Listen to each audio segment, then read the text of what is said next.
semana anterior hicimos una descripción sucinta de la constitución del ser humano.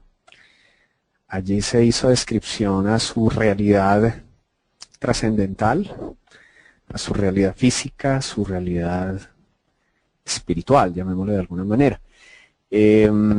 Hicimos obviamente un análisis astrológico, una analogía astrológica entre los cuerpos relacionados con lo que se ha denominado personalidad, ¿no es cierto? Desde el punto de vista clásico como desde el punto de vista esotérico, hacíamos un recuento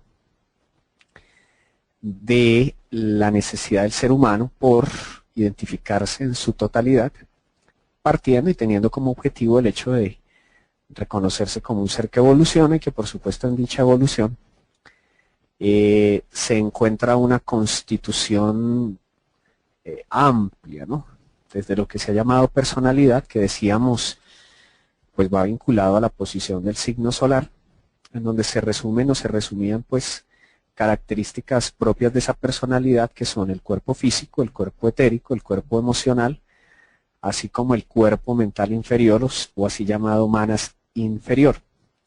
Hablábamos de que hay una especie como de transición entre un estado y otro. Ese estado de transición entre lo que uno llama la personalidad y el alma pues tiene que ser como un puente que se está construyendo, porque si no hay puente no existe posibilidad de cruzarlo. De hecho hay como una barrera, llamémosle de alguna manera. Y eso la tradición esotérica lo llama el antakarana, o sea, la necesidad de unir la personalidad con el alma. El alma se entiende como cuerpos superiores, divinos, que se han denominado. Pues vamos a abordar algo relativo a esos aspectos de los cuerpos superiores.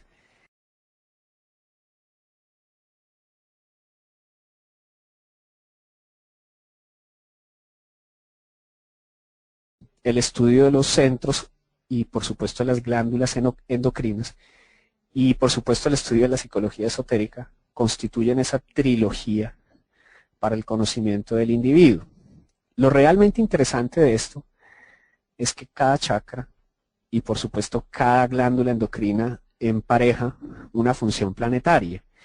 De allí que en esto reside la virtud de hacer un análisis desde el punto de vista energético, desde el punto de vista de los chakras y por supuesto de el equilibrio, la activación de los mismos. Digamos que a lo largo de la historia ha habido pues muy diversas corrientes que le apuntan al hecho de estimularlos, de trabajarlos, de estimularlos y por supuesto de evocar su mayor grado de vitalidad.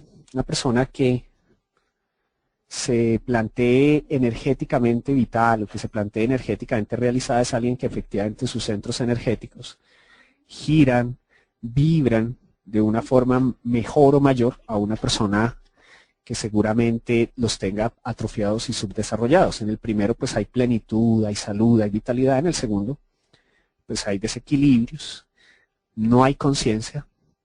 Entonces efectivamente pues se considera que una persona realmente espiritual o una persona en camino de evolución o una persona en estado de conciencia superior, pues sus centros energéticos son más vitales y por lo tanto los colores que emana su cuerpo etérico son muy diversos, su gama es muy amplia.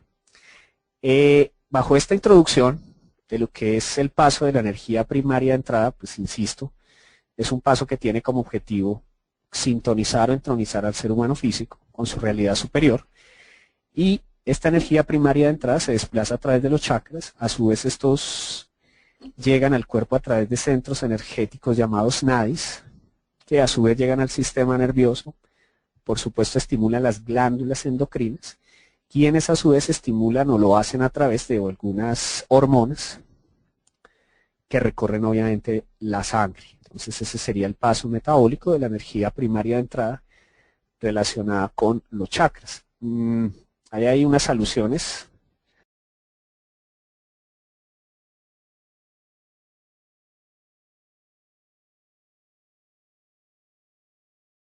Tendría que ver con el recto, en fin, con todas estas zonas muy propias de Escorpio. De allí que también tenga que ver con Plutón y Marte. O sea que globalmente pues lo que se describe al comienzo, Plutón, Marte y Saturno son los encargados de regir este centro energético y a su vez pues digamos las hormonas y los neurotransmisores que están involucrados serían estrógenos, progesterona en el caso de la mujer, andrógenos y testosterona en el caso del hombre. Como chakra fundamental o como chakra energético, pues es un centro energético que mal canalizado pues genera las mayores represiones, los mayores conflictos, las mayores fobias. Se trabaja sobre todo en situaciones en donde hay conflictos con el tema de la carencia, la persona que le cuesta trabajo materializar o realizar. Y ese trabajo de materialización, de realizar, de tener pies en la tierra, obedece sencillamente a factores de desconexión, desconexión con su cuerpo. Entonces, para una persona con conflictos con este chakra, pues muy probablemente va a tener conflictos no solo desde lo afectivo o sexual, sino incluso desde sus realidades materiales, económicas, afectivas. Entonces, esto indiscutiblemente influye y por lo tanto se sugiere la necesidad de empezar a sentir el cuerpo, enraizarse. Pero sobra decir que personas que manejen inadecuadamente este centro energético, pues también pueden ser presas de las famosas neurosis ya descritas por Freud, las represiones, o aquello que dormita, cual Plutón, cual lava que está allí esperando emerger, pues hace alusión a estados emocionales muy profundos, algo muy semejante a lo que pasa con la sombra. Bueno, repercute y tiende a repercutir, insisto, este chakra, pues lo hace de forma a nivel global, digamos que cada chakra afecta a varios centros orgánicos, pero pues inicialmente lo hace sobre todo a nivel de órganos sexuales, aunque también se sabe que influye sobre todo en la zona de las suprarrenales. El siguiente centro energético, pues se ha llamado por la tradición esotérica el centro sacro.